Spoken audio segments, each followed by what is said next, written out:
Let's chant Namo Tassa together. Namo Tassa Bhagavato Arahato Sambuddhassa. Namo Tassa Bhagavato Arahato Samma Sambuddhassa. Namo Tassa Bhagavato Arahato Samma Sambuddhassa. Good evening to all of you. It's the second night of Dhamma talks. And our Baba Chan said the title is Fulu Shou in Daily Life. I'm also a Baba, so I don't know Chinese.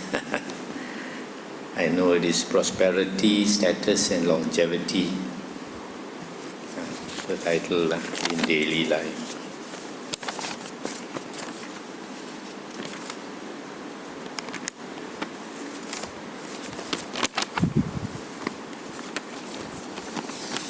This prosperity, status, longevity, prosperity is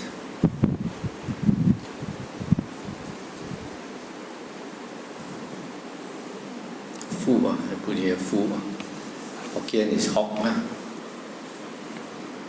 Phok in Cantonese. And tomorrow's night is supposed to be Huat.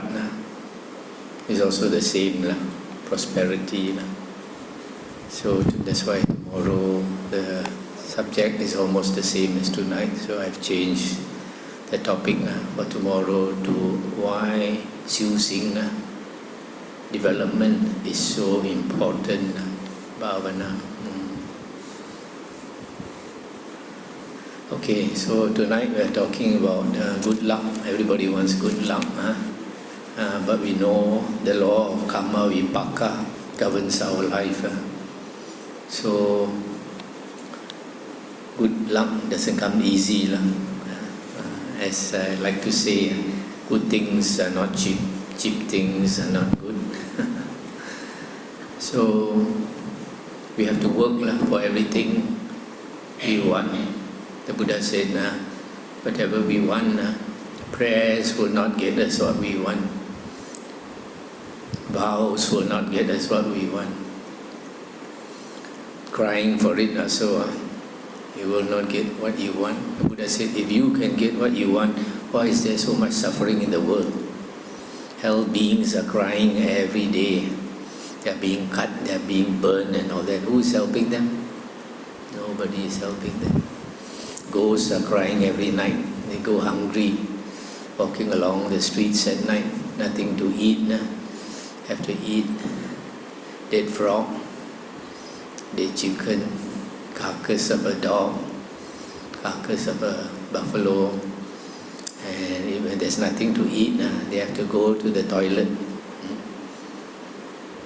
That's why sometimes if you go to old hotels or old rest house, at night if you go to the toilet, you find all your hair stand up. Because there's somebody there waiting because he's very hungry. So there is a sutta, Chula Kamma Vibhanga Sutta, Majjhima Nikaya 135. Somebody asked the Buddha, why is it people are born different in the world? Some people are born beautiful, some people are born ugly, some people are born very healthy, like the footballers, and some are very weak, sick all their life.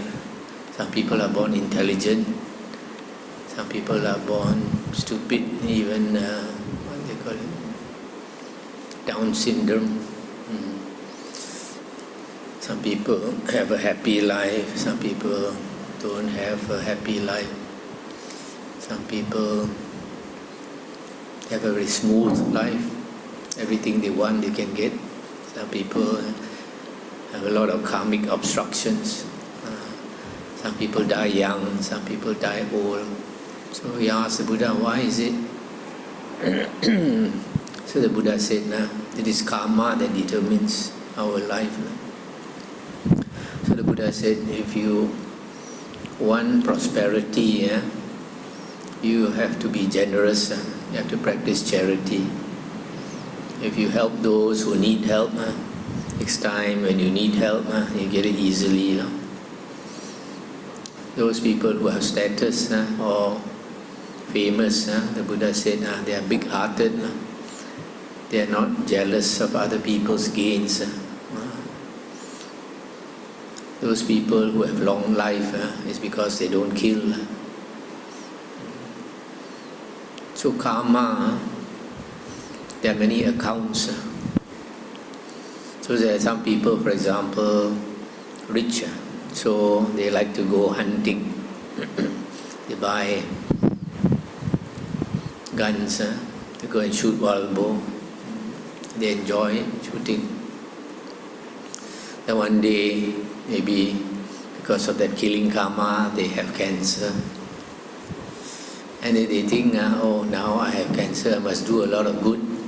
So he does a lot of charity. But that won't save his life. Why? Charity, generosity is different account. Killing is different account. You do charity, you easy to have a livelihood lah. Cari makan easy lah. But if you kill, you make beings have short life. It's a totally different thing. You cannot pay for life with money. Suppose somebody made you a bargain.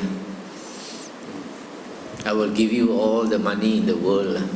I want to buy your life. You want or not? All the money in the world also you don't want. Life to us is the most important thing. Yeah. So if you kill a human being, the human being will think, I will take revenge. If I come back as a ghost also, I'll look for you. Yeah. Animals may not think like that now, but animals will still have a grudge if you kill.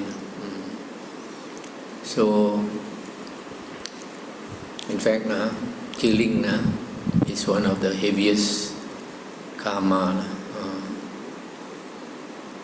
So this prosperity, status, longevity, there is a little similar term in Pali. It's called Ayuvano Sukhang Balang.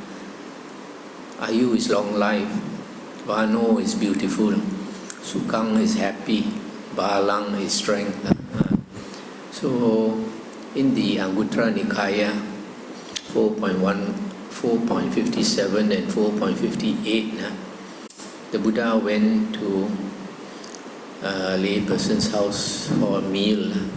So after the meal, the Buddha normally gives the blessings by a short Dhamma talk. Not chanting like nowadays. Usually they give a short Dhamma talk, that is a real blessing. So in one case the Buddha went to this lady Supavasa's house. So after the meal, the Buddha told her, Supavasa, by giving food to a monk, you give 4 things. Ayuvano Sukhang Balang. Because of good food, he lives longer. Because of good food, his body looks more beautiful. Because of good food, he is happy. Because of good food, he is stronger. So the Buddha said, you will receive the same thing in future. So that's why this term Ayuvano Sukhang Balang occurs quite frequently. Like in our Pali chants, sometimes we chant that. So by doing dana, charity or generosity, we get quite a lot of benefits. Like in this case, long life, beauty, happiness, strength, etc. Now,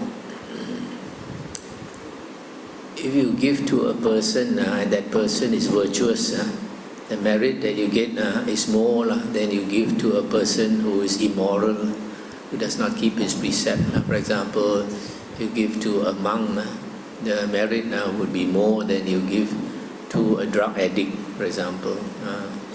So in the Majjhima Nikaya 142, or the Dakkhina Vibhanga Sutta, the Buddha said there are 14 kinds of personal offerings. Making offerings to a person or a being, there are 14 kinds. The highest is to give to a Samma Sambuddha. The second is to give to a Pacheka Buddha. And the third is to give to an Arahant disciple. These three persons, Samma Sambuddha, Pacheka Buddha, Arahant disciples, all of them are considered Arahants, fourth path Arya. They have finished their work, they have become totally enlightened. The difference between a Buddha and an Arahant disciple is that the Buddha is self-enlightened. In his last life, he does not have a teacher. So like our Buddha, Gautama, he struggled extremely hard. He struggled so hard, the Buddha said, you cannot find another person on the spiritual path who suffered more than him. All kinds of ascetic practices he practiced because you are so sincere to get enlightenment. To the extent, sometimes, this is described in Majjhima Nikaya Sutta 12. The Buddha said at one time he was eating specific types of food, only a particular type of fruit or a particular type of grain. Another time he tried one of these, one after another. Then he finds it does not succeed, he will try something else. So at one time he said he was eating cow shit. He'll follow the cows. So he follows the cows, and whenever the cow shit, he will take that to eat. In India, cow shit is something that is valuable. They use it to patch their walls. They use it to burn dry one. They burn, make fire, etc. In India, the cow is a holy animal. So after some time, he also gave that up. And then the worst was there's a time when he ate his own shit. Drank his own urine, ate his own shit. We can't do it. Not only we can't do it, even animals also can't do it. You see dogs, because of their past karma, you give them a lot of food. When they go out, when they find human dung, they will eat. Maybe because in the past life they have been a ghost, a hungry ghost. So dog will eat human shit, but you ask the dog to eat his own shit, also he won't eat. Yeah, but the Buddha managed to eat his own shit. His will so strong. And then he starved himself until he became so weak. His eyes sunk in. He said he came to a state where he ate 1 grain of rice a day. 1 grain. How many grains do we eat? We eat hundreds of grains, yeah? He ate only 1 grain a day. So he became so thin, he said, when he touched his stomach, he had no stomach. He touched his stomach, he could feel his spine. And then his backside, totally no flesh. And all his rib bones stood out. So one day he went to the stream to wash his face. Only a few inches of water, He fell into the stream. He could not push himself out of the stream. So weak. So he was drowning. In just a few inches of water, he was drowning. Then the cowgirl came by, saw him. Then the cowgirl pulled him up, and then gave him milk rice. And he sat down there, and then he realized he nearly died. 6 years of struggle. If he had died, all useless. Yeah. So he decided to eat 1 meal a day. Go the middle way. So, because it is very difficult for a Buddha to become enlightened, having no teacher. The merit of giving to a Buddha is higher than giving to an Arahant disciple. Arahant disciple, he has a teacher, so he doesn't have to struggle so hard. Then the fourth person after the Arahant is the fourth path attainer. Then after that, third fruit attainer, Anagami. And below that, third path attainer. Then after that, second fruit attainer, Sakadagami. And after that, second path attainer. Then first fruit, Sotapanna. And then first path. And then the 11th is an external sect follower free from lust for sensual pleasures. An external sect yogi who is attained jhanas. And then number 12 is a virtuous ordinary worldling putujana. 13 is an immoral putujana. 14 is an animal. So this is the order of blessings that you get from giving to a person or a being. So in this sutta, you notice you can give to a path attainer. First path, second path, third path, fourth path attainer. This means that the path attainer does not exist for one conscious moment. In the Abhidhamma, they say that the path attainer only exists for one conscious moment. Immediately after that, he becomes a fruit attainer. That's why people who don't study the suttas don't realize there are many contradictions between later books like the Abhidhamma and the early suttas. Now also in that same sutta, I think I mentioned last night, the result of giving a gift to an animal is expected to return 100-fold. Suppose you give a plate of rice to an animal, you can expect to get back 100 times what you gave. Then if you give to an immoral ordinary worldling, you can get back 1,000 times what you gave. Number 3, if you give to a virtuous ordinary worldling, you can expect to get back 100,000 times what you gave to that person. And then if you give to an external sect recluse, free from lust for sensual pleasures, you can expect to get back 100,000 times 100,000 of what you gave. And then if you give to the lowest Arya, the first path attainer, the repayment is incalculable.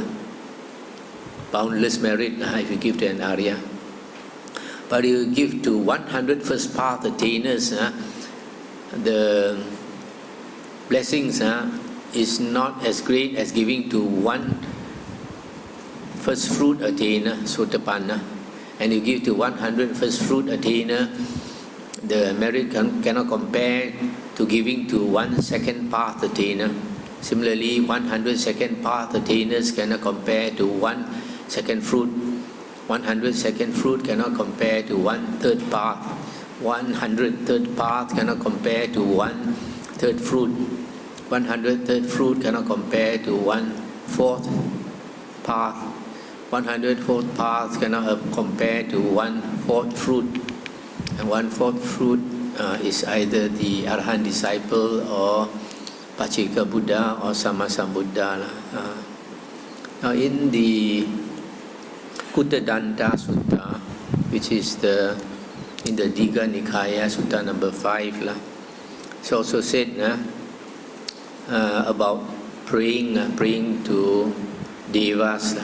This Brahmin, he wanted to pray to Devas and make offerings to the Devas. And then the Buddha said, if you make offerings, don't kill animals. Make bloodless offerings. You can offer butter, milk, ghee, honey, molasses, etc.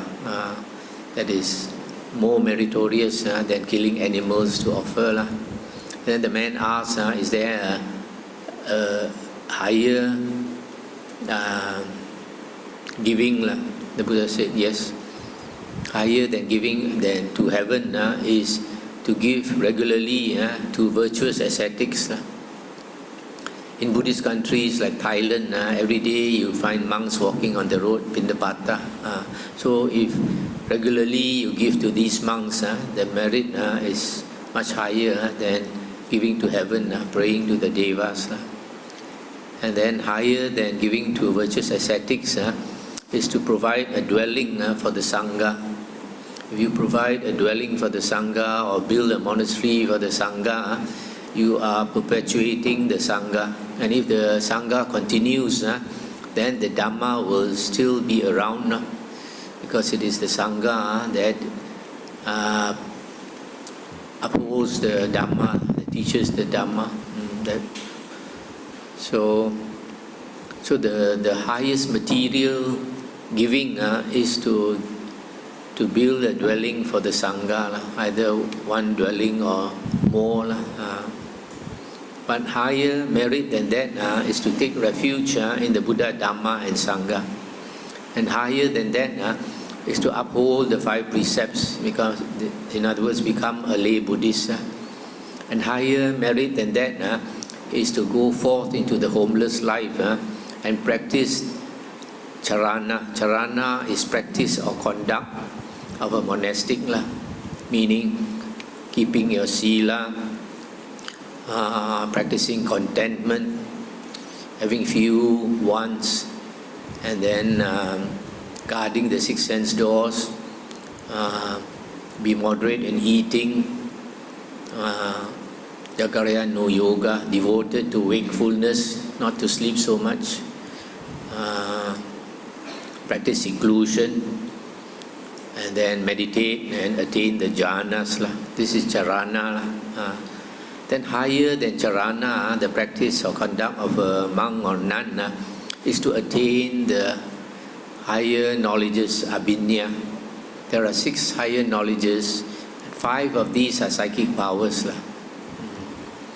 And the 6th, the last one, is destruction of the asavas.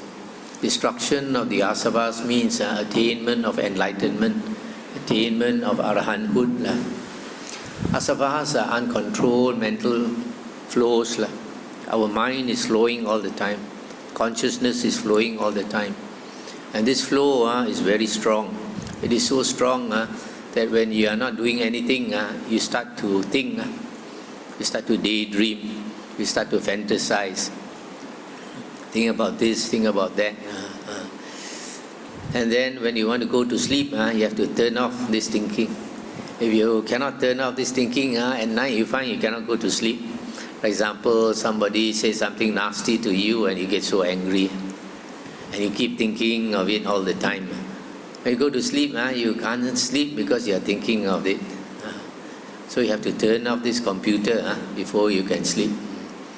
So if even after you fall asleep, very soon you start dreaming. You see, this flow of consciousness is so strong. You fall asleep, also it won't let you rest. It will continue to make you dream. So it is this one, this flow that creates samsara. Because when our mind starts working, it creates the world. The whole world is only in consciousness. We think the world is out there. The world is not out there. How do we know the world exists? We know the world exists because we see, we hear, we smell, taste, touch. That is the outer world. And thinking produces the inner world. Okay? So, when we see, we think the eye sees. But it's not the eye that sees. It is consciousness that sees. When light particles impinge on our retina, this seeing consciousness arises. And when the seeing consciousness arises, we see the world. So actually we see the world in consciousness. But where is the consciousness? Consciousness is not out there, consciousness is inside us. So the whole world that we see actually is inside us. All the hearing also is inside us. So it is the consciousness that creates the world. So an arahant is one who has stopped the flow of this consciousness. Because he has stopped the flow of consciousness, when an arahant passes away, the consciousness does not flow anymore. So when the consciousness does not flow anymore, the world dissolves. No world appears anymore. So that is a destruction of the asavas. And the Buddha said, if you destroy the asavas and attain arahanthood, that is the highest merit you can get. Now in the Anguttara Nikaya 8.36, the Buddha also talked about 3 ways to get blessings: dana, sila, bhavana. Dana is charity or generosity. Chinese we translate as pu se, bo si, po si. Sila is keeping precepts, moral conduct, not to harm other beings. Bhavana is development, which I will talk about tomorrow night. So this dana is helping whatever beings that need our help. In Chinese we say Yao lui chut lui, yao lik chut lik, u lui chut lui, u lat chut lat. Do whatever we can. Doesn't mean you're a bit poor, you cannot do dana. When you are poor and you do dana, the merit might be more than somebody who's rich and does a bigger dana. Whatever is hard to do, if we do, is more meritorious. So that is dana. Sila is upholding the precepts. And in the Aryan Eightfold Path, the Sila component consists of right thoughts, right speech, right action, and right livelihood. If you look into these 4 components, there are 7 precepts. 3 is the body precept, 4 is the verbal precept.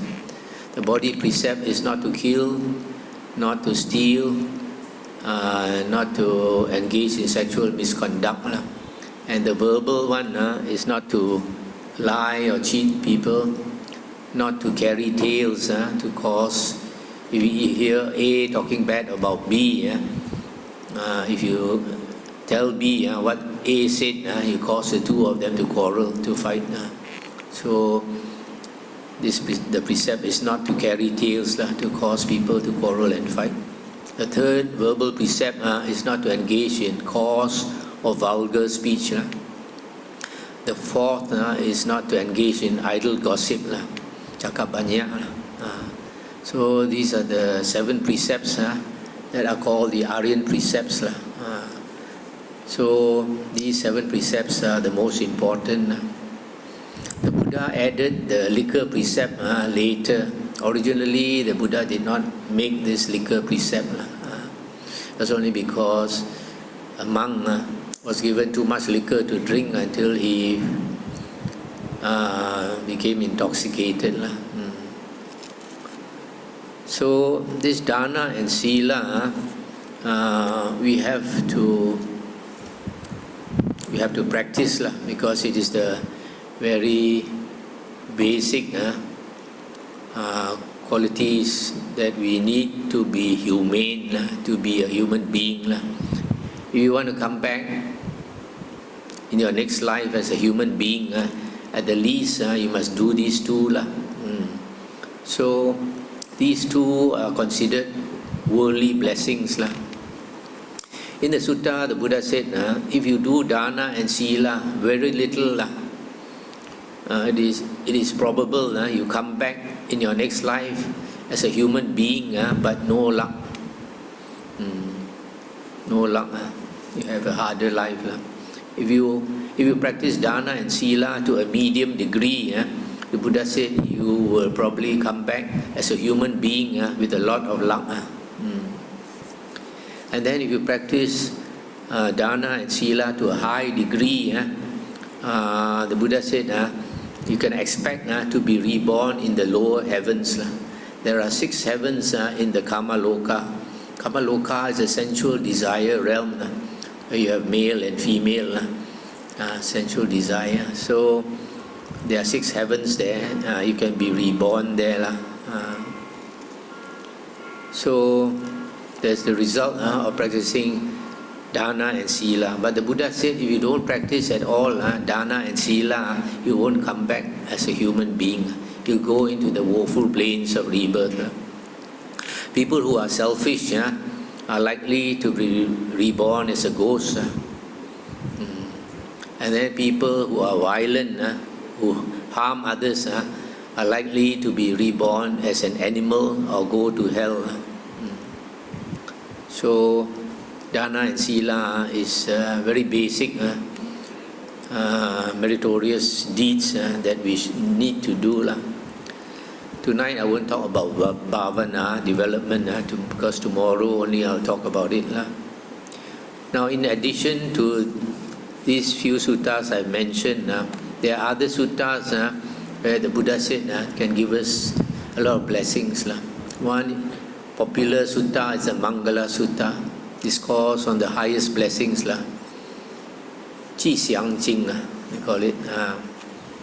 In that sutta, one night a deva came to see the Buddha in the monastery. And then after paying respect to the Buddha, he asked the Buddha, he said, men and devas, we want blessings. How can we get the highest blessings? Then the Buddha started to speak. If you are familiar with the Mangala Sutta, you know the chant goes like this. Asevana cha balanang pandita chan sevana puja cha pujaniyanang etam mangalamuttamang. Yeah. So the first one is not to associate with fools, to associate with wise people. In the Buddha's teachings, fools are those who don't know the Dhamma. If you don't know the Dhamma, you don't walk according to Dhamma.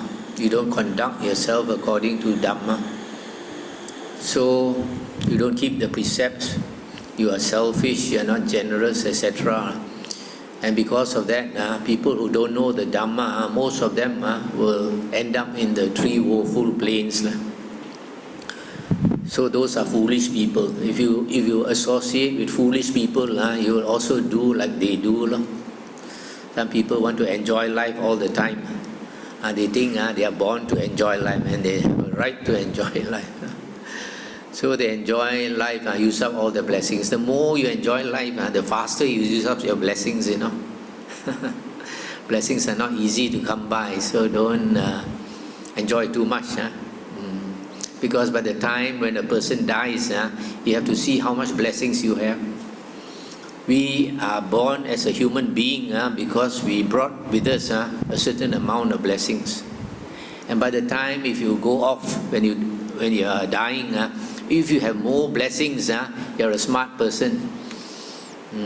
Tan tua lui liao, yao cho seng li, good businessman. But if you go off at the time when you're dying, your blessings is less. Chap lap jo, bankrupt business. So in the Bible, Jesus gave a simile, also a parable. Jesus said there was a rich man who wanted to go on a long journey.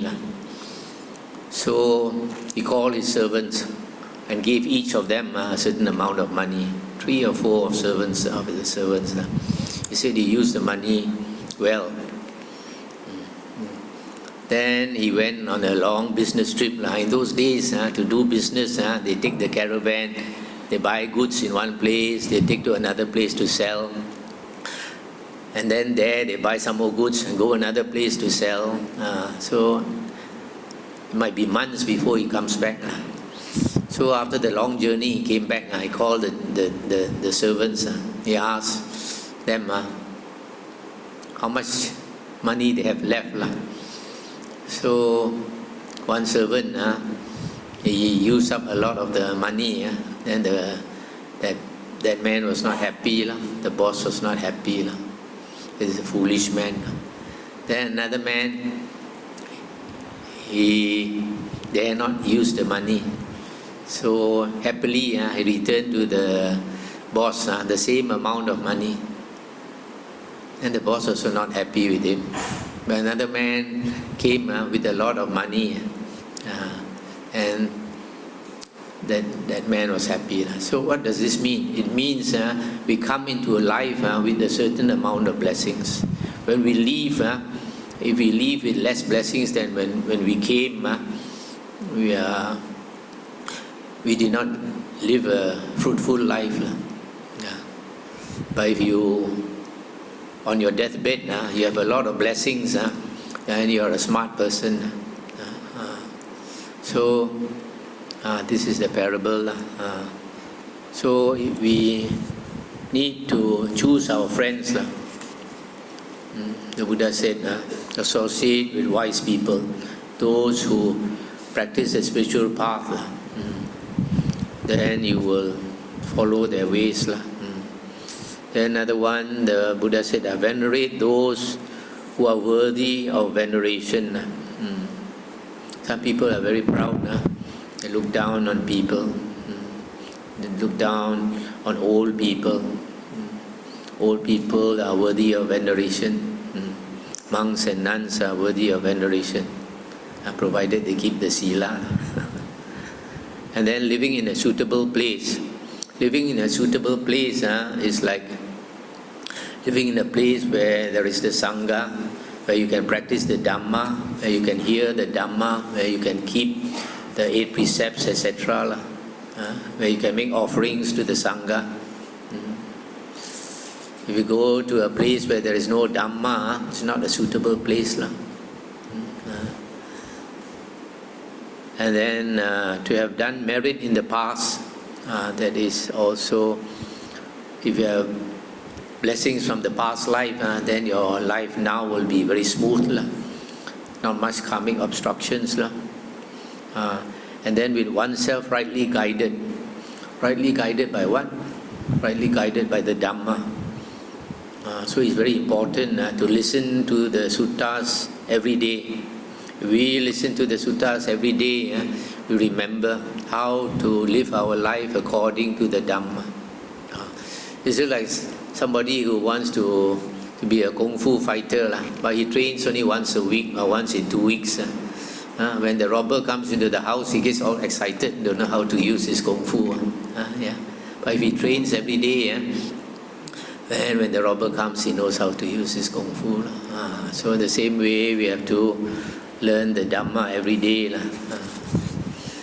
And then another one is Bahu Sutta, Bahu Satcha. This is Tua Wen in Mandarin. It's much learning. Much learning means much knowledge of the Dhamma. The Dhamma in the Buddha's discourses is said to be the suttas. Suttas is the real Dhamma, because in one sutta, Anguttara Nikaya 4.180, the Buddha said, if any monk claims that the Buddha taught like this, taught like that, the Buddha said, don't accept and don't reject. Compare it with the suttas and the Vinaya. Only if it agrees with the suttas and the Vinaya, you can take it to be the Buddha's words. And then, well trained in the Vinaya. That means you know the precepts well and how to practice the precepts. Another one is pleasant speech. Pleasant speech also will give you much blessings. If you know how to speak well, there are some people, their mouth is very poisonous. You say anything to them, they want to bite you back. So nobody likes such a person. If you work in a corporate world, you'll never get promoted if you have a foul mouth. Last time when I was in the university, I had a friend. He was a live wire in the class. Every day you crack jokes and everybody will laugh. He's very intelligent and very friendly. So he rose to be the CEO of Exxon for the whole of Southeast Asia. So you see, because his personality is so nice, get promoted over everybody else. And then support of parents. Parents, the Buddha said we owe a lot to our parents. When we were young, we don't realize how much they loved us until you have your own children. When you have your own children, then you realize how much you love your own children. Then you may think, when I was young, my parents also must have loved me so much. So people who are not filial to their parents, after their parents pass away, they will feel deep remorse, deep regret. By that time, it's too late to do anything. That's why some people, because of remorse, they get depression. Nowadays, a lot of people have depression because they don't have enough blessings and they have done wrong. And then another one, ways of work without conflict. Cari makan without harming others, then you won't have conflict. Then generosity, conduct according to Dhamma. Every day you conduct yourself according to Dhamma. Abstain from evil, that means keeping the precepts. Respectfulness. Hui Guangse always say what? Chun Jing, respect. There are certain qualities that are very important. Respecting those that are worthy of respect. Then humility is another one. If you're humble, everybody will like you. There are some people very arrogant. Sometimes they get a bit rich, then become very arrogant. That's no good. If you're arrogant, you find there'll be a lot of obstructions in your life. Then gratitude. Gratitude is another one that's very important. Whoever has been helpful to us, we must be grateful, we must be remembered. And then contentment. A lot of people are not content, so they have a very disturbed mind. Too much ambition, too big ambition. But if you are contented, means you still strive in life, but what you get, you are satisfied with it. And then patience. Patience also is very important. Another word for patience is forbearance. Whatever happens to us, we have to bear it. Sometimes people come and complain to me. I'm so good to my friends in the office, and yet they backbite me. They say nasty words to me. I say, you must think in this way. The Buddha said, karma vipaka, yan go, governs our life. So, if you have been good to people and people are still nasty to you, you look at it this way, probably in your past life, you have been nasty to people, so now you have to bear the consequence. If you look at it this way, you won't be so upset. There's a story in the Theri Gatha about a nun, a very beautiful young girl, and many men wanted to marry her. In India, you want to marry a girl, you must give dowry, to the parents. So a lot of people offered a lot of money to the parents, and the parents married her to one very rich man's son. But after getting married, she went to stay with the husband's family, and she served the husband and the in-laws very well. She wake up very early, last to go to sleep, did everything she could for the husband. But after a few weeks, the husband couldn't stand her and told the parents, he said, I can't stand this, forgot the name. He said, either she has to leave or I will walk out of the house. Then the parents said, why, son? She serves you like a god. She's so good to you and so good to us. Why do you want her to leave? He said, I just can't stand her. Just can't stand her.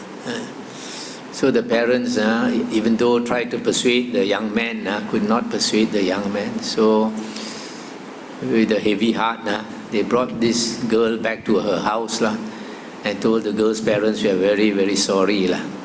Your daughter is so good, and yet I don't know why our son cannot accept her." So she was heartbroken, went home. And when the news came about that she has gone home, other men also wanted her, offered a lot of dowry for her. Again, the parents married her off to a second man. Same thing happened. I'm not sure, maybe the third one also the same thing happened. Until she went home, she decided, "I'm going to commit suicide." Then one day a nun came to the house on Pindapata, arms round. And then she talked to the nun. And then told, before that, a monk came, ascetic. Then because she wanted to commit suicide,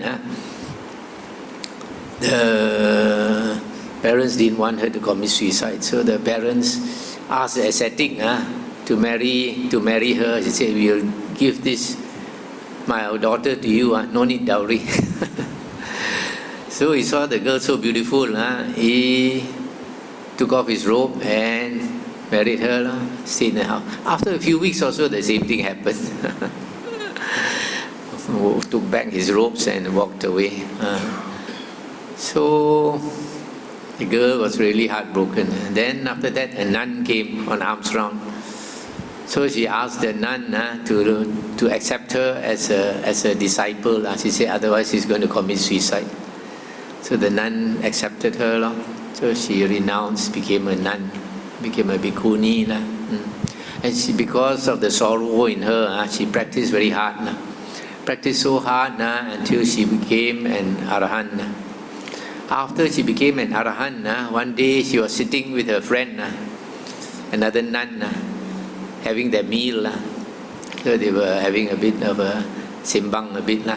So the other nun asked her, "You are so young and so beautiful. Why did you become a nun?"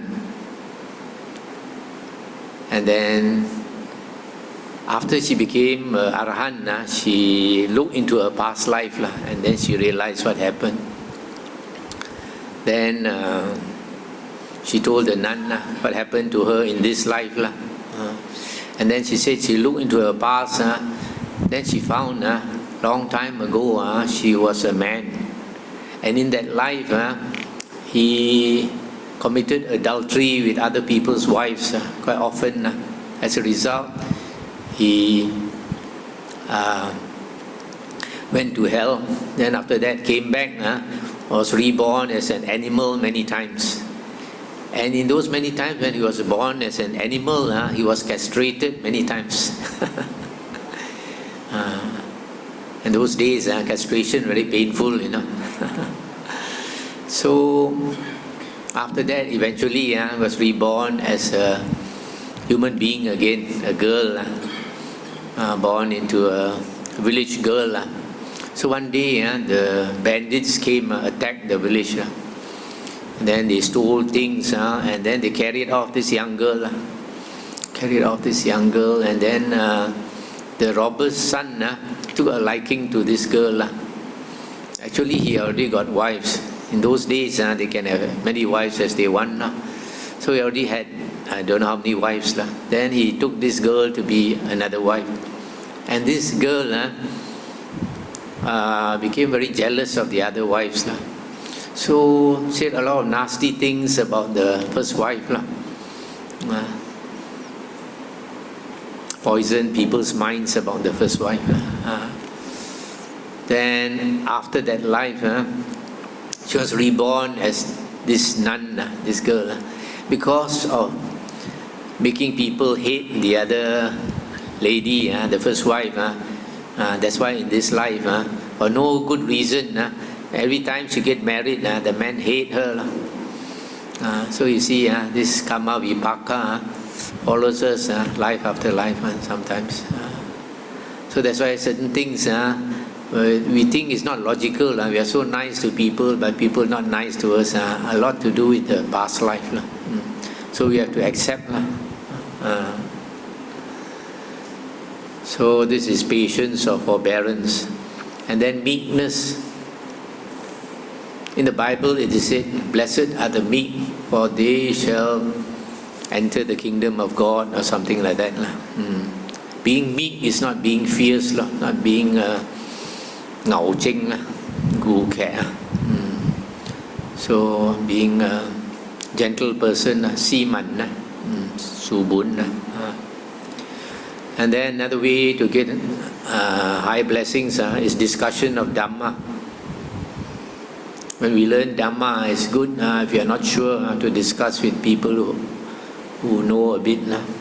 And then effort in the spiritual path, practicing the spiritual path, which is the Aryan Eightfold Path, is also the path of Sila, Samadhi and Panya, moral conduct, concentration and wisdom.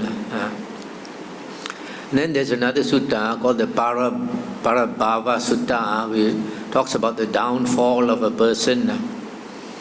And then the Buddha was asked what causes a person's downfall. The Buddha said, if a person has no liking for the Dhamma, that will cause his downfall. And there are some people, you ask them to come and hear the Dhamma, they don't.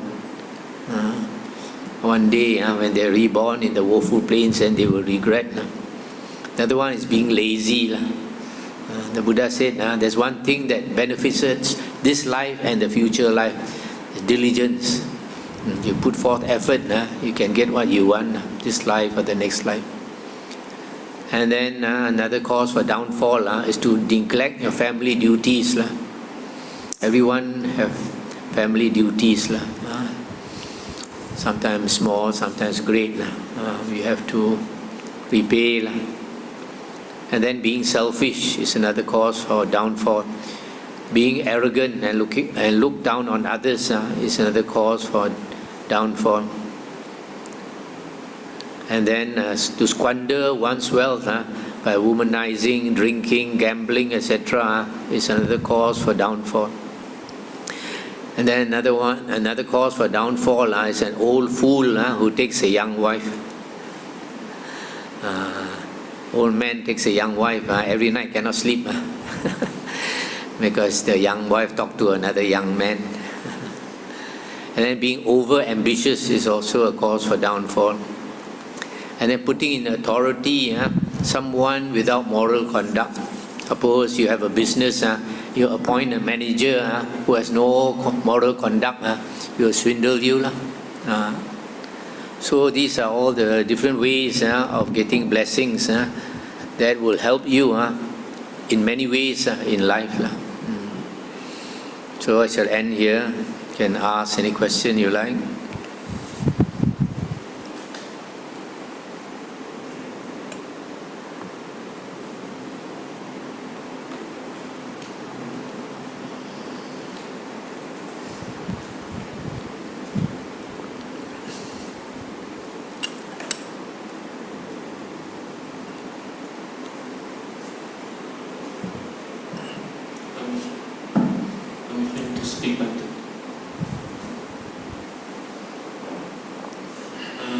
While we're waiting for the brothers and sisters to refine their questions, I have collected a few from the floor.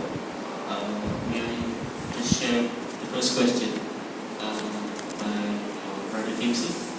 The question is about Suranagama Sutta, the ultimate end of the Dhamma, and maybe Brother Kimsey would want probably take to elaborate a little bit on that. Which sutta? Suranagama Sutta. It's a Mahayana Sutra. Yeah? Where's the brother? Kimsey. Huh? Is it the Mahayana Sutra? I'm not sure it's talking about the decay and destroy of the Dhamma after, that's what Bhante said, right?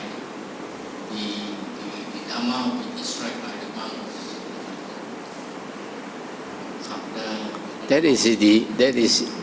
the one I mentioned is in the Sangyutta Nikaya, chapter 16, Kassapa Sangyutta. Okay.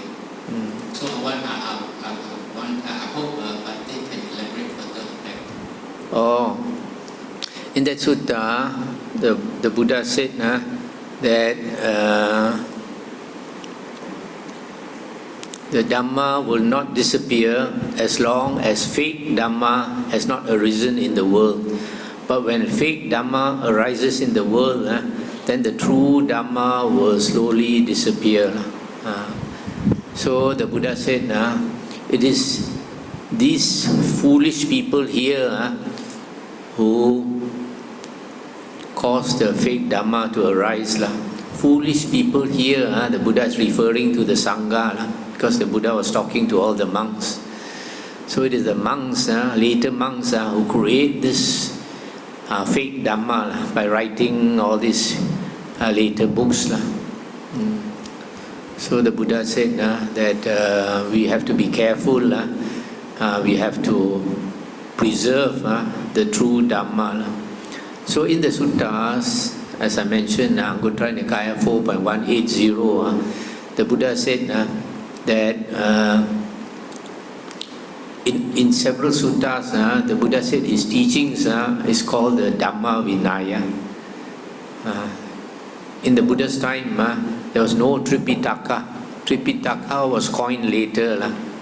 During the Buddha's time, there was only Dve Pitaka, two Pitakas, Dhamma and Vinaya.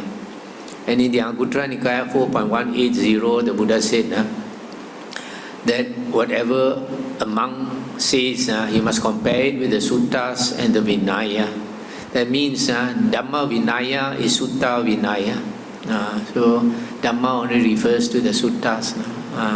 Also we know the Buddha said that the true Dhamma will last 500 years. Meaning after 500 years, fake Dhamma will arise. Then we find exactly 500 years after the Buddha's passing away, Mahayana Sutras appeared, and Abhidhamma, and commentaries, and other books. So, for example, the Mahayana Sutras, there were several people who wrote those Mahayana Sutras. One of the main persons who wrote, his name was Nagarjuna. In Chinese, they call him Long Su Pusa. Those of you who are familiar with Mahayana, you will know. And in his biography, they asked him, Bhante, formerly we did not hear such sutras. Why is it now you say this Rusa Woven? These are the words of the Buddha. And then you know what he said? He said the Buddha hid all these Mahayana books in the dragon palace in the ocean. And then he used his psychic powers, he went into the ocean and brought up these books from the dragon palace. He must be hallucinating. Because during the Buddha's time, there were no books. Everybody knows there were no books during the Buddha's time. So this dreamer, he dreamt he went into the ocean to bring out all these books. But people like him create such bad karma, he's probably roasting in hell now.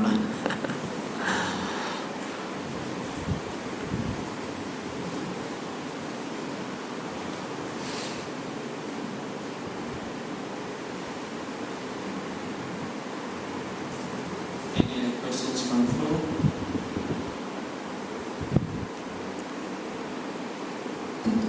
Excuse Bhante.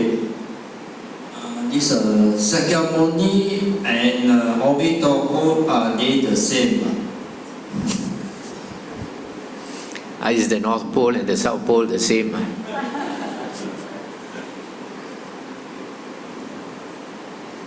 Sakyamuni Buddha is the only Buddha that we know. Other Buddhas are... In the suttas, the Buddha said he looked into the past. One night, he did not sleep. The whole night he was looking into the past, and he said he looked into the past 91 world cycles, and he saw only 6 Buddhas willing to teach. Only 6 Sammasambuddhas.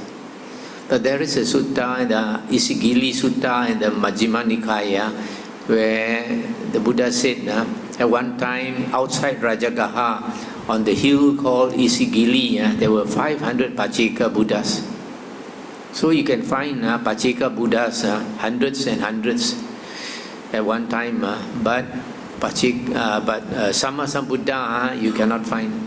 91 world cycles, only 6 Buddhas willing to teach.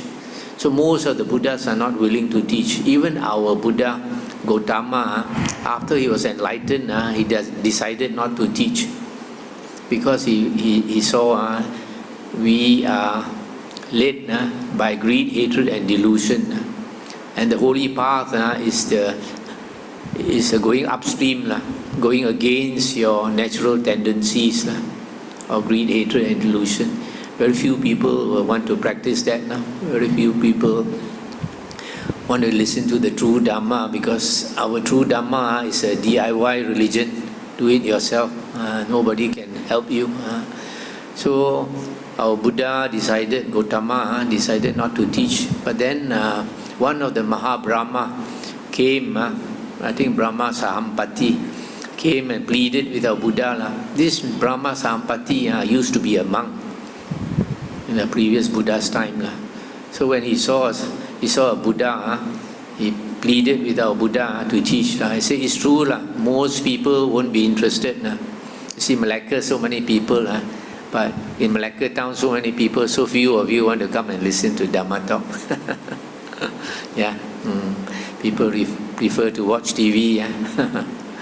So he said, it's true, most people are not interested, but there are some with little dust in their eyes. If you don't teach them, they cannot progress. So the Buddha contemplated again. Then he found it's true that some people would be willing to practice the spiritual path. So he decided to teach. So later books, they talk about 24 Buddhas, said that the Buddha met 24 Buddhas. But actually the Buddha only met one Sammasambuddha, which is the Buddha Kassapa. This story about Dipankara Buddha, the Buddha met Dipankara Buddha in the past and met 23 other Buddhas who predicted that he will become a Sammasambuddha. All this is fairy tales. And then in Mahayana, they have 88 Buddhas. Every evening they chant 88 Buddhas. So all these are later creations.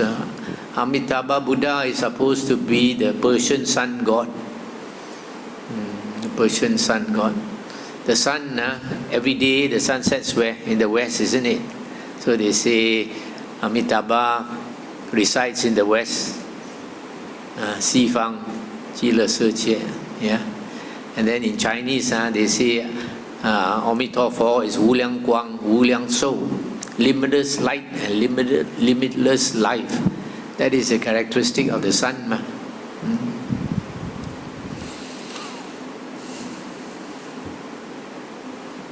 So the Amitabha Sutra says that the Amitabha, out of compassion for living beings, made a vow that if you chant his name, by the power of his vow, you'll be reborn in the pure land in heaven.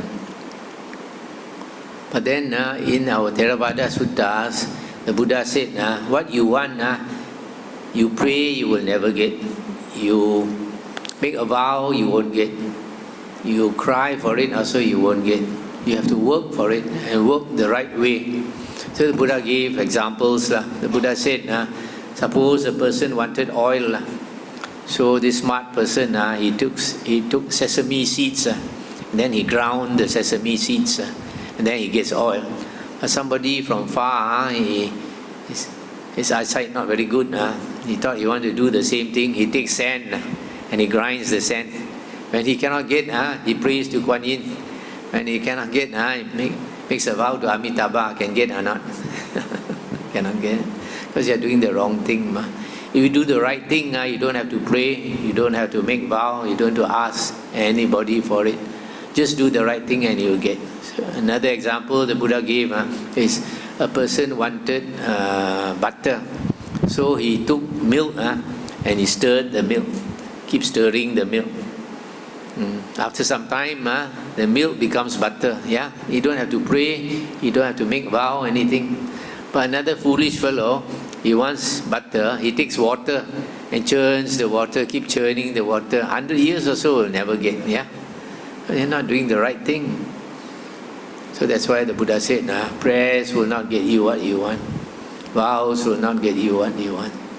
So unless you're familiar with the early suttas, all these contradictions you don't know.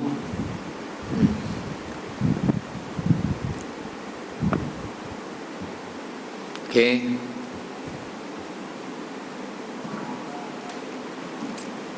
But they see you saying there's more and more fake Dhamma in the futures. So what should we do now to ensure we have a blessing to expose this true Dhamma in our next life, next many life? Study the suttas lah. Listen to the suttas again and again until you get right view. Once you get right view, you have become an Arya. And once you become an Arya, you have an autopilot inside. Next time you come back, even there's no Dhamma in the world, you will know how to walk the path. Because the Buddha said, once you have attained right view and become an Arya, the Buddha said, you become independent of others in the Dhamma. You don't need a teacher. Your teacher is inside you. Your Adi Guru is inside you.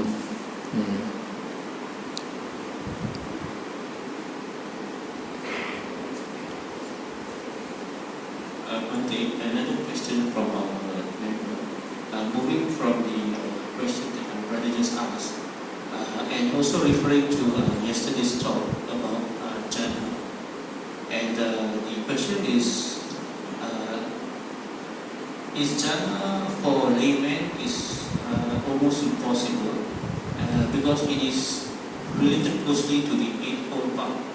So for a layman, would it be the right possible path for them to move on from it?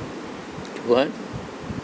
Yesterday Bhante was saying that, No, the last part. What did he say? The last part? yeah, to simplify the question, can a layman attain jhana by moving towards the Eightfold Path? There is a sutta called Mahachattarisaka Sutta, Majjhima Nikaya 117. In that sutta, the Buddha said that the way to practice the Aryan Eightfold Path is to start with right view. The only way to practice the Aryan Eightfold Path is to start with right view. Because right view, once you get it, it will bring you to right thoughts. Why? Because when you have right view, you have gotten rid of wrong views. You have gotten rid of wrong prejudices. You have gotten rid of wrong thoughts. So you naturally have right thoughts. Yeah? And once you have right view and right thoughts, you will have right speech, the third factor. Because before you can speak, you have to think. Yeah? So you have right thoughts, you will naturally have right speech. And then the fourth factor is right action. If you have right view and right thoughts, you will also have right action. Because before you act, you also have to think. And after that is right livelihood. You see, you have right thoughts, right speech, right action, so you naturally have right livelihood. Yeah? So once you have right view, you get the other four factors automatically, will follow automatically. Then after that, you have to make effort. Once you study the Dhamma, you have to make effort to practice the 6, 7 and 8 factor. Now, once you get the first factor right view, you have already become an Arya. You don't need to practice jhana. A Sotapanna, a first path attainer and the first fruit attainer does not have jhana. This is confirmed by Samyutta Nikaya 55.40. There's only one sutta that says a Sotapanna does not have jhana. So So don't think of jhana. Think of listening to the suttas and get right view. That's enough. It's better than striking the first prize Toto. Because you will benefit lifetime after lifetime after lifetime. Once you get right view, the Buddha says your blessings is very, very great already. You will never be reborn as a ghost, an animal, or go to hell. You'll only come back as a human being and go to heaven. And each time you come back, you have great blessings. You have ayuvano sukhang balang. You have longer life than most people. Whether in human realm or deva realm, you exceed the others in long life. Secondly, in beauty. Thirdly, in happiness. You feel deep happiness inside. And then the fourth, you'll be famous. And then that balang consists of fame. And another one is you have authority. Authority. So for a lay person, don't aim for jhana, because for a lay person it's almost impossible to get jhana. Important thing is to study the suttas, listen to the suttas again and again. The Buddha said there are two thoughts in his mind frequently. One is the thought of seclusion. He wants to be alone so that he can go into his mind. And then because when he goes into his mind, he feels very blissful, pleasant abiding. The second thought is worried about living beings, worried about us, worried that we will fall into the three woeful planes. That's why for 45 years he kept teaching the suttas. Did the Buddha teach meditation to lay people? Never. Buddha never taught meditation to lay people, because he knows for lay people it's almost impossible to really meditate and attain the jhanas. But you can meditate a little and try to get a hold of your mind. If we don't meditate, as we grow older, we become what? Mông tùng, lô mò liao. Yeah. So once you get the right view, that's the most valuable thing you can get in life. Something that you can bring to you for yourself, life after life. Bhante, by getting the right view, you have dropped the three factors. No. When you get right view, you only attain the path. And then it takes some time for that path to mature and become fruit. When it turns into fruit, a few years later, then the three factors fall away. So the right view will give you much of the path. And after dropping the three factors, then you get to the fruit, to the mana. Yeah. Yeah. Another question that I have in mind is this sutta that I read, I can't remember the number of the sutta. This old man of 120 years old approached the Buddha and he said that I've not been practicing or learning much Dhamma. And I am 120 years old now, I will die any time. What could I do? And Buddha replied was that you go back and practice body, speech, and mind. And hopefully you can build a shelter. What is this shelter? Shelter means a shelter from suffering. You won't suffer so much.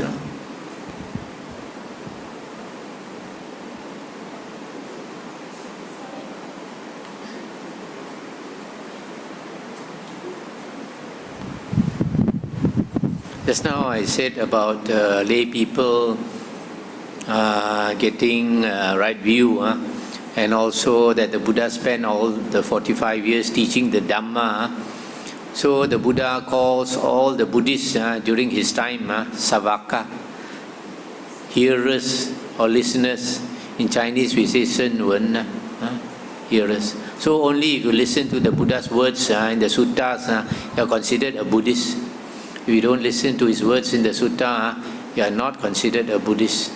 That's why also in this sutta, Samyutta Nikaya 55.40, the Buddha said, if you don't listen to his words and attain stream entry, you are not a Buddhist at all. The Buddha said you are a Bahiro. Bahiro is a white Tao, external sect follower. Sorry, Bhante, my question is not very related to Dhamma, but I'm a medical student and I'm going to be a doctor. So I want to ask, like, as a doctor, if I'm saving my patient's life and treating a patient, but in return I'm taking money for that, is it considered a sin? Or like, and if my patient dies accidentally, is it considered my sin? No. That is his karma. When he dies, is his karma.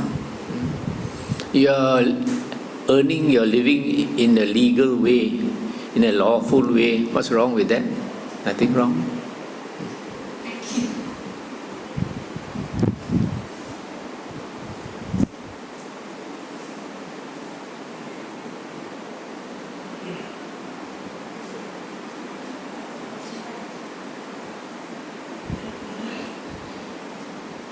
You mentioned about the 14 kinds of offerings, right? About what? About what? The 14 kinds of offerings. 14 kinds of offerings. So, Personal offerings. yeah. How do we differentiate like the fourth path of dinners, the third path of dinners? Like The what? the fourth, how to differentiate the fourth path of dinners or third path or second path or first path of dinners? Oh, you won't know. You just give, and depends on who you give to, you will get the corresponding result. Why? Arya only you want to give, not Arya. That's why it's like, how do we, like, especially like now with the many fake monks, right? So how do we know that they are fake monks? Are we then propagating the fake monks to come out if we just give, You can give, the Buddha said, you can give whoever you like. But the Buddha said that if you give with the intention of supporting the Sangha, even if the monks are corrupt, you still get a lot of blessings. Because you support the Sangha will continue. If you don't support the Sangha might be broken. And no more monks in future.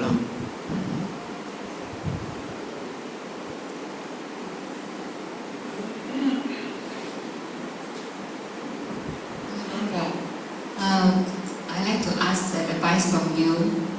Is this precept that refrain from intoxicants?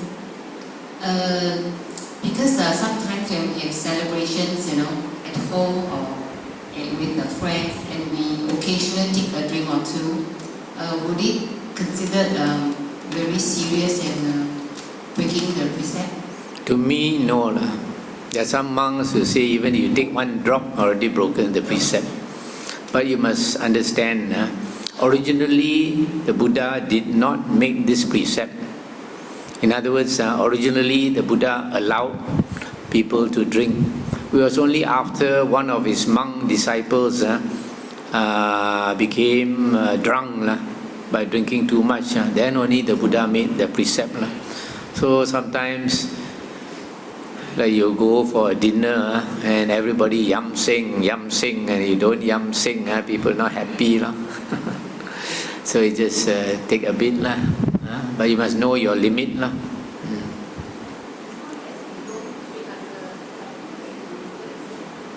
Can't hear you. Yeah, as long as you don't get intoxicated, it's alright. One thing you must be careful because sometimes, even though we are not intoxicated, and then after drinking a bit, sometimes we say things that we should not say, do things we should not do because you feel so relaxed, you don't feel any.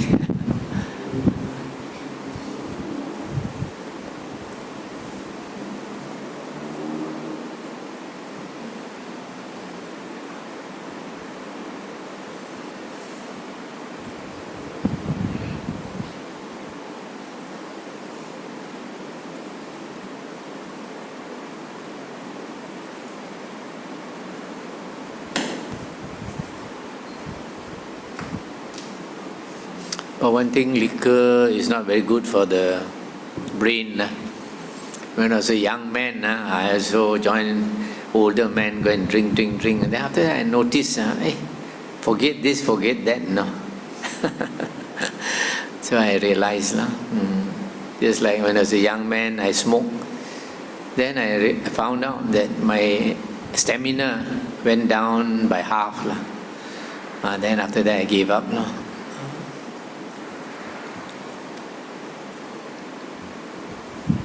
Any other questions?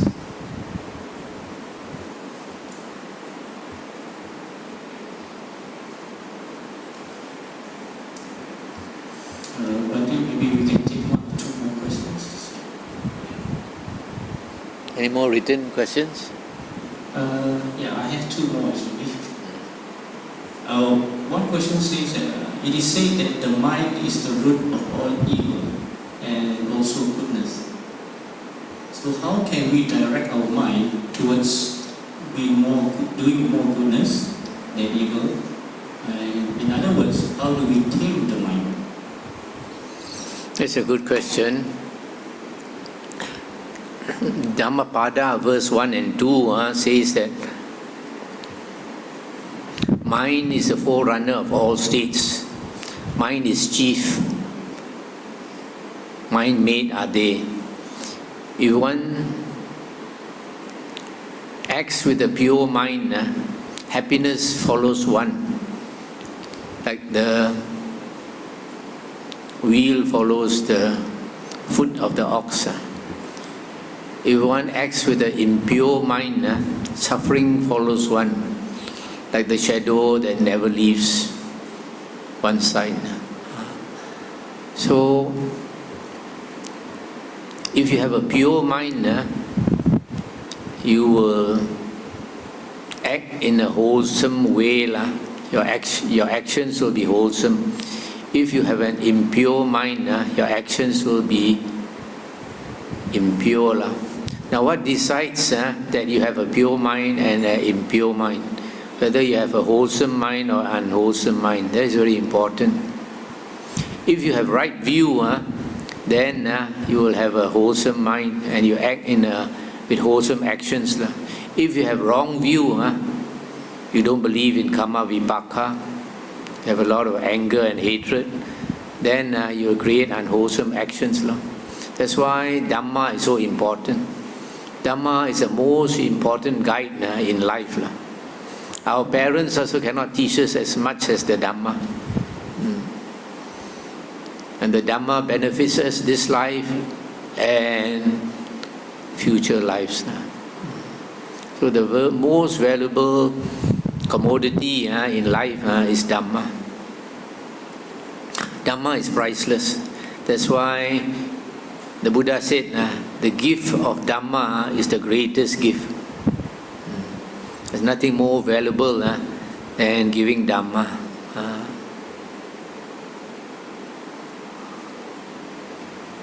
When we don't know Dhamma, we do a lot of wrong things that we never suspected was wrong. So the Buddha said, if a person creates evil karma and lands in hell, when the hell fires are burning him, he will remember, oh, last time I killed so and so, I did such and such evil. He will remember. That time is too late already. That time you have remorse, also no use. So it's very, very important to be guided by Dhamma every day.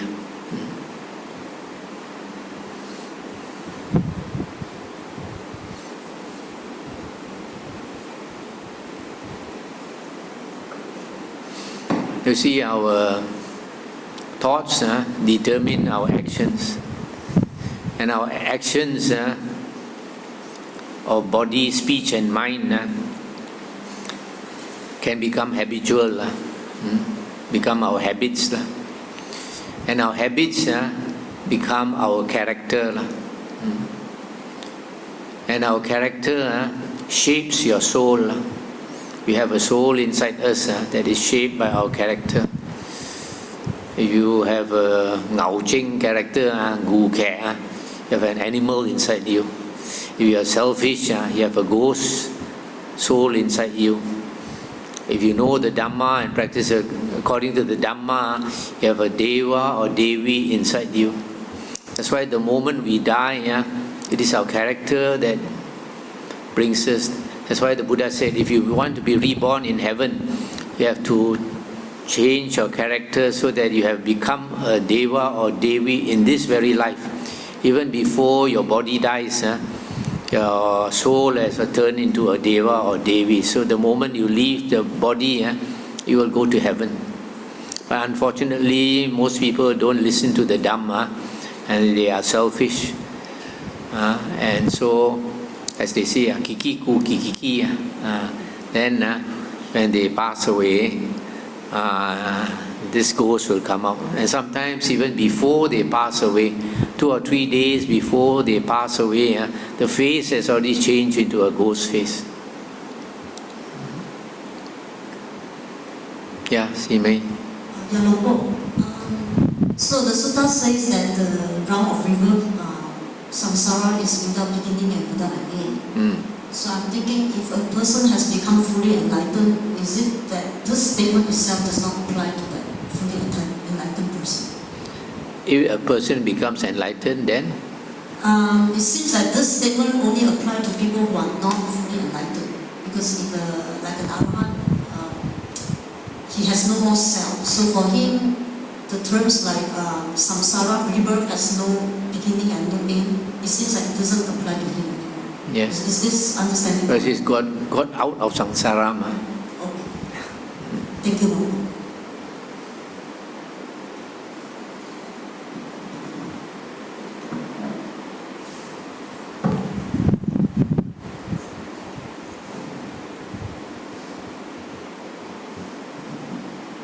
All right. Do we have any more? We are in rubber time now. If we don't, then we will have another one final session tomorrow. Same time, 8 o'clock to 10. I think that as Bhante said, will be the most important session, the most important talk, cultivation. Yeah. So before we close, let's compose ourselves and we allow Bhante to do the closing. I'd just like to say that tomorrow morning, according to the program, 10:15 to 11 o'clock, there's a talk on meditation. And then after breakfast, 8:15 to 9:15, there is a meditation if you want to come and sit.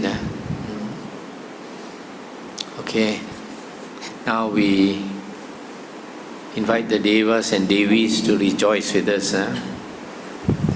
Because normally when there's a Dhamma talk, they may come and listen. Repeat after me. Itavata